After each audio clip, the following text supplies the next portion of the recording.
Hello, I'm Susan Kennedy, and welcome to this edition of In the Loop. Today, we have newly elected Council President Gabe Albornoz with us today to talk about his goals for this next coming year for the County Council. Council President Albornoz, thanks so much for being with us today. Honored to be with you, Susan. Thanks. Tell me a little bit about what your vision is for the council in this upcoming year. I know that's a big question, but give me a general idea of what we will be seeing from President Albornoz. Absolutely. Well, there's a lot, but the top three, I would say, are number one, continue to do everything we're doing in addressing the challenges related to the pandemic. That's already done. It's already done. The virus is still here. And although our children have recently begun to be able to receive vaccinations, we know the rhythm of this virus and that it has not left us. And despite the extraordinarily high vaccination rates, which we are so proud of and thank our community for partnering with us on, we know that we have to remain cautious and vigilant. And so we will continue to work with our public health officials to seek their guidance and their advice. And we will also continue to partner with our state Department of Health. You know better the people that you represent, the communities you represent. Where's an underserved neighborhood? And our federal partners to ensure the safety and wellness of all of our county residents. So that's the primary goal. But I do have some policy goals that I'd like to pursue in this next year as well, which I'm also particularly excited about. We have made great strides in the area of food insecurity. We have already a strong foundation of support, but so many different organizations and individuals and foundations have entered into this space, to the point where I think we can credibly be able to say there is no reason why we can't end childhood hunger here in Montgomery County. And so I want to partner with all of those wonderful organizations, as well as the county executive and all of my colleagues on the council and in the state as well, to develop a 3-year plan to once and for all address food insecurity and end hunger, especially among our children. So that is an initiative that will certainly take a lot of effort, but one I'm excited about. And related to that is just public health. The disparities that existed prior to the pandemic were there. We knew them, we were working hard to address them, but they have obviously been on steroids during the pandemic with extraordinarily tragic consequences. And so we must do everything possible to address those disparities in public health. And so I'm going to look at announcing initiatives such as a circulator transportation system that takes our families to and from our health clinics and our various medical providers, because we know transportation is a huge barrier to public health. I also want us to see what we can do to help address the digital divide, specifically within the context of public health, so we can enhance telehealth and telemedicine opportunities. And the final thing I want to do, well, maybe not the final, we as a council and as a body need to continue to support the work of our incredible public officials, but also our nonprofit organizations. And we're going to do all of those things and hopefully more. That sounds great. This is an election year, though, and those are big goals. Do you see it being a challenge to get there with this being election coming up? Will we have all of the council focused on these with you? I believe so, because these are foundational issues, not controversial, that all of us understand are one of the principal building blocks of having a healthy and strong community. And while it's not unusual for my colleagues on the council to be pursuing other opportunities, we know that we're going to work together and continue to work seamlessly on behalf of all of our constituents here in Montgomery County. Let's talk a little bit about public safety. That has been a big topic this past year. We're looking hard at our police department and in our schools, how we keep our kids safe. What will you give us this year as far as that goes? Are we going to have a policy put in place for those community engagement officers in the schools? And how are we going to deal with the desperately low rate of people who are signing up to be police officers and first responders in our community? Absolutely. So I'm proud of the work of this council over the last several years to work also with our state partners on enacting legislation to meet this moment, where we are trying to address generations of frustration and inequity in our overall criminal justice system. This is what democracy looks like! But we also have to acknowledge the incredible sacrifices that our first responders make every day on behalf of all of our residents and honor them by providing additional resources and support. And we also have to acknowledge that we ask so much of our officers, and almost unfairly.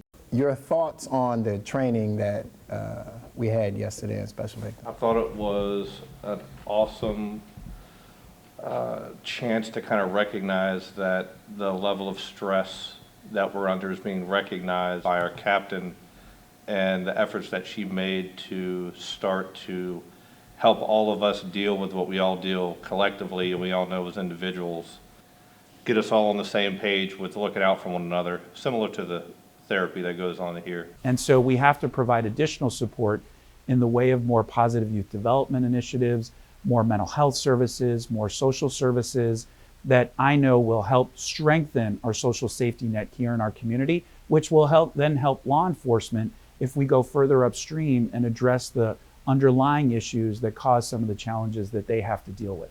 You mentioned mental health. 2, 1, cut. And I know you're very passionate about making sure folks have what they need in that area. Whether it's the Department of Health and Human Services and our mental health team providing life-saving services to county residents who are in crisis. This pandemic has taken a huge toll on our community's mental health, especially our kids. Talk a little bit about what's happening in the Health and Human Services Committee as the chair that we're doing to deal with this. Well, we have seen record levels of challenges in the behavioral health and mental health space. An 82-year-old male who's barricaded himself in his home. There are weapons and a significant history of mental illness. And we are seeing challenges rise to a clinical level in ways that we've never seen before.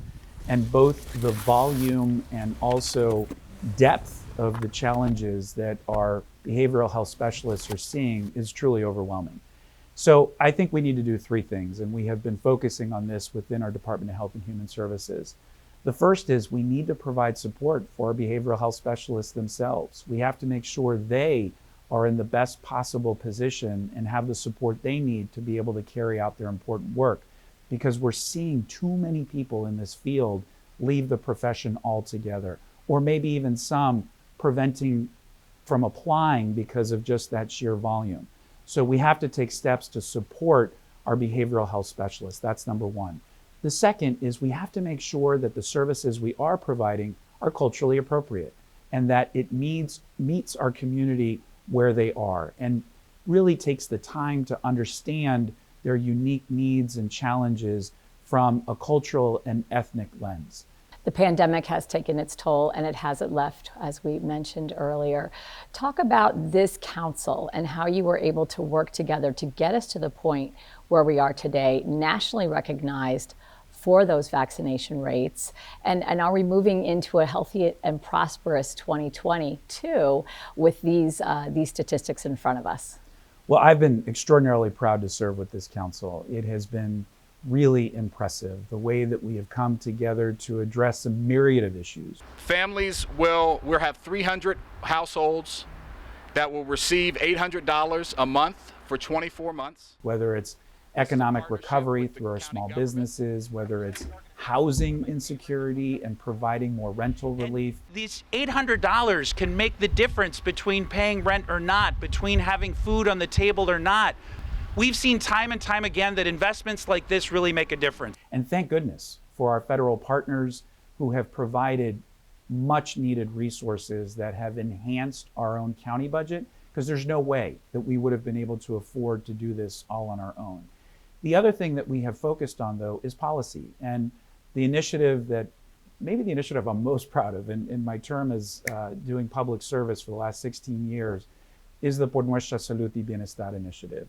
That came together in a matter of days. And I so enjoyed working with my colleague and friend, Councilmember Navarro, and all of our colleagues on enacting an initiative that undeniably has saved lives, because it really did a great job of setting the table and working with our community and key partners who really understand our community much better than government does, empowering them, supporting them, listening to them, to actually be able to carry out an initiative that has served thousands of residents. And we've been able to carry that model into our other multicultural and multi-ethnic communities, including our African American community, our Asian community. And this is a model that I'm pretty sure we can build off of moving forward. And so through all of those collective efforts, we haven't perfectly weathered this storm. No one has. But I'm proud of where we are as a community and actually infinitely positive about where we can go next. Yeah, and that made great strides toward our racial equity goals as well.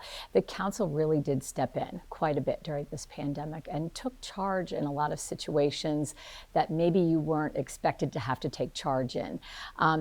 Was it what you expected with dealing with these issues and having to be the ones who really initiate and getting these things done? Was that challenging? It was challenging for sure. I give a lot of credit to our executive branch for trying to be nimble and flexible to address the myriad of needs. But listen, understandably, nobody had a perfect strategy on how to address a global pandemic. And so we had to work cohesively, the legislative branch with the executive branch, to support each other and to really push each other to help make sure that our residents got the needed services that they had to have, life-saving services when they needed them. Let's talk about the budget. That's always something that lands on your desk as the president next year. Any idea of what we're looking at and where we might be sitting at this point fiscally? Well, for context, one of the most fascinating things over the last 3 years has been being on this side of the aisle as we deliberate the budget, because of course I worked in the executive branch for 12 years as the director of one of our larger departments. And so I now have a 360-degree perspective of what the budget making process is like here in the county. And I also used to work in the nonprofit sector and received grants, so I've seen it from the outside as well.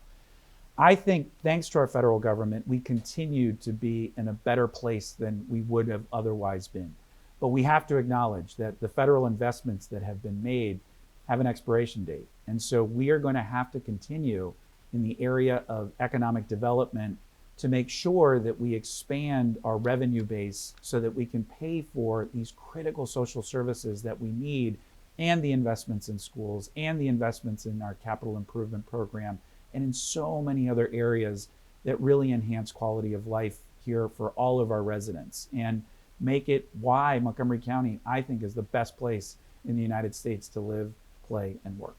You mentioned 4 things at the very beginning of our interview that you really are set on getting going. What is your biggest goal? I want to make sure we have a better infrastructure in place to address our public health needs here in Montgomery County, and that we address the disparities that existed prior to the pandemic and make key and strategic investments, because it's not just morally the right thing to do to ensure strong public health for our especially vulnerable populations, but it's helpful across the entire community, and everybody has a role to play. It's just one of the fundamental building blocks is the health and wellness, literally the health and wellness of a community. Well, Council President Gabe Albornoz, thank you so much for your time today and best of luck. Thank you, Susan. Appreciate you.